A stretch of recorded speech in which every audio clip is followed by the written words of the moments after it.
Oi, gente. Como sequência aqui das nossas aulas de teoria eletromagnética, vou terminar.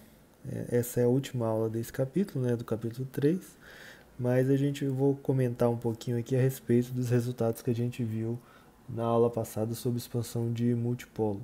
Tá? A primeira coisa que eu vou comentar é que, de fato, a gente pode construir modelos do que seriam esses multipolos. Tá? Então, por exemplo, o que viria a ser um monopolo? Né? O monopolo ele seria algo como isso que eu estou mostrando aqui agora, né? Uma carga pontual em um determinado ponto. Tá? Isso a gente já viu várias vezes, né?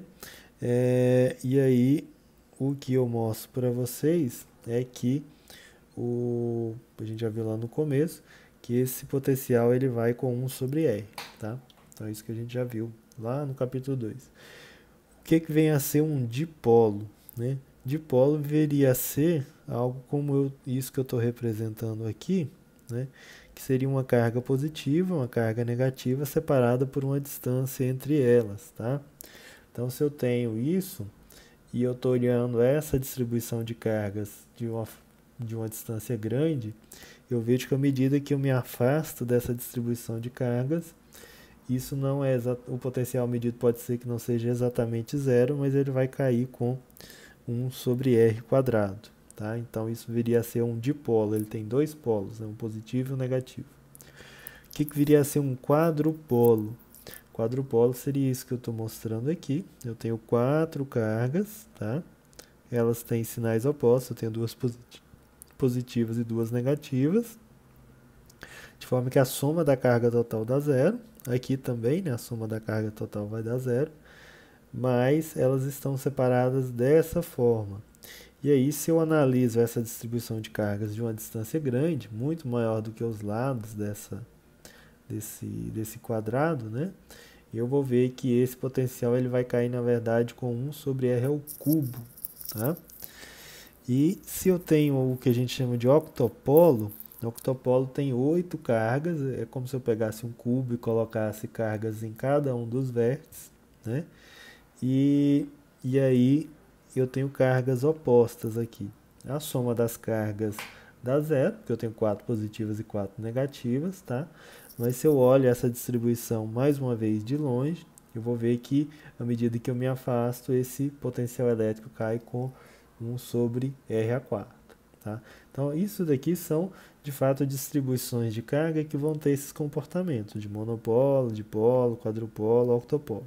Tá?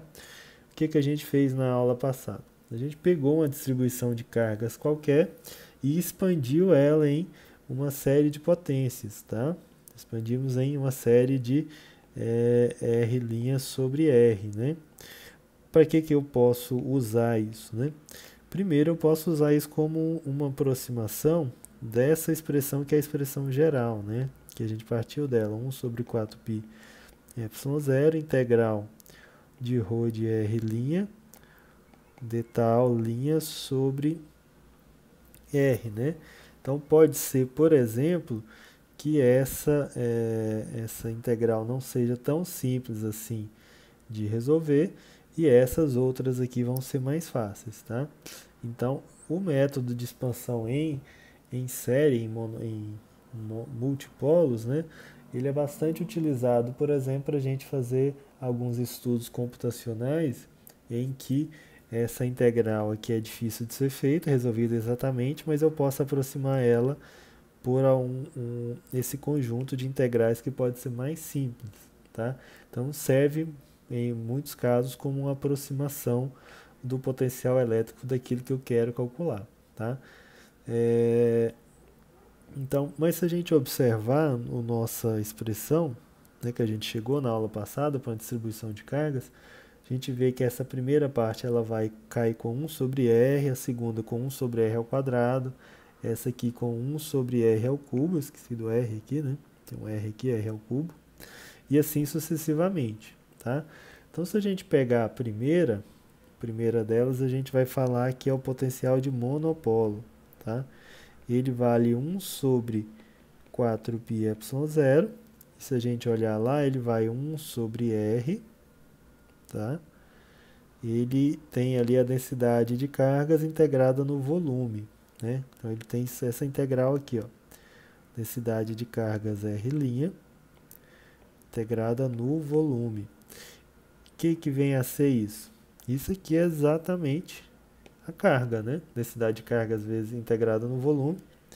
Então, o potencial de monopolo em um ponto R, ele é exatamente 1 sobre 4πε0 carga sobre R. Exatamente aquilo que a gente chegou para uma carga pontual, tá? Então, para uma carga pontual, esse termo de monopolo, ele é exatamente a resposta. Ele não é uma aproximação da resposta, mas ele é exato, tá? E a gente consegue observar aqui também o seguinte, que caso a carga total seja nulo, se Q for igual a zero, quando eu somar sobre todo esse volume, né, o termo de monopolo ele vai ser exatamente zero, tá? O potencial de monopólio ele vai ser exatamente zero, e a gente vai ter que olhar para os outros termos. Por exemplo, o termo aqui de esse segundo, que é o termo de dipolo, tá? E reparem que esse não necessariamente vai dar zero também, porque eu não estou fazendo só a integral da densidade de cargas no volume, mas ela aparece aqui o cosseno e esse R' também, tá? Então isso pode fazer com que esse termo de dipolo ele não vá para zero, tá? Então se eu tenho uma soma de cargas que dá zero, esse termo de monopolo ele já desaparece, tá bom? Então nesse caso, vamos olhar mais de perto nesse termo de dipolo, né?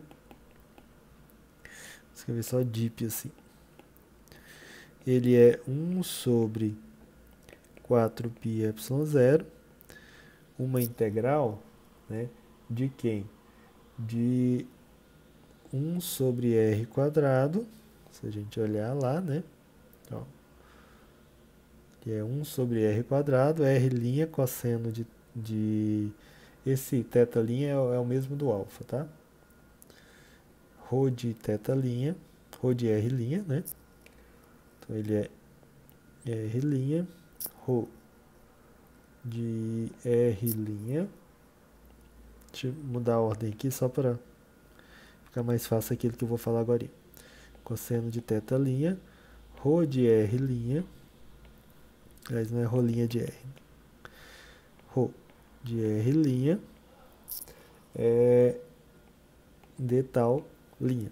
Tá? Esse aqui é o potencial de dipolo, né? A segunda ordem lá da nossa aproximação.